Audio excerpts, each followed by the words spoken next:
Hey, everybody, welcome to this episode of the Disc Golf Answer Man. Where you at, dude? The next one comes from James Bateman. James? Okay. Which I think is a typo because the other question is from James Bateman. Bateman? And the same. Nice. Jason? Email Is he address. Jason's brother? He could be. Let's see. Is this regarding Arrested Development? It could be. Or any of the really cool movies he's in? Yes. Hi, this is James from Cincinnati, and I have a question for all of you.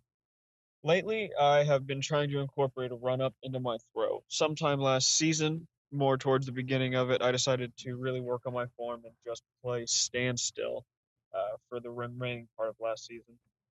And this season, starting, I am throwing my fairways about 350 to 375 from a standstill off the tee.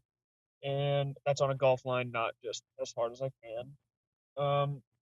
But as soon as I try to incorporate my run-up, it starts going to the right almost immediately, and it's just uncontrollable with a run-up. I'm going as slow as possible, and my reach back seems to be the same as when I go from a standstill, but I can't really narrow down what I'm doing incorrect.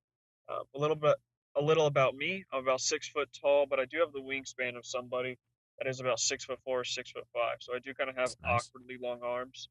So if any of you have any tips for somebody who is just starting to incorporate the run-up, I would highly appreciate it. Thank you. Well, when you describe your frame, it sounds a lot like my frame. About 6 foot tall, Yeah, 6'4" wingspan. exactly. My knuckles drag the ground when I walk. That's right. What a good problem to have. I'm guessing disc selection could be partial. Maybe A little bit of that. Yeah, maybe so. But it might also, it might just be that now that you're doing a run up, you're getting the disc out a little bit faster, maybe accelerating a little bit more. But I think, man, it's hard to see without watching you throw. You might go to the Disc Golf Answer Man page and post a video so that we can check that out. But without watching you throw, it's hard to tell exactly what it is. I think even with a slow run up, it may be that you're thinking, all right, now I'm doing a run up. Now I should be throwing harder.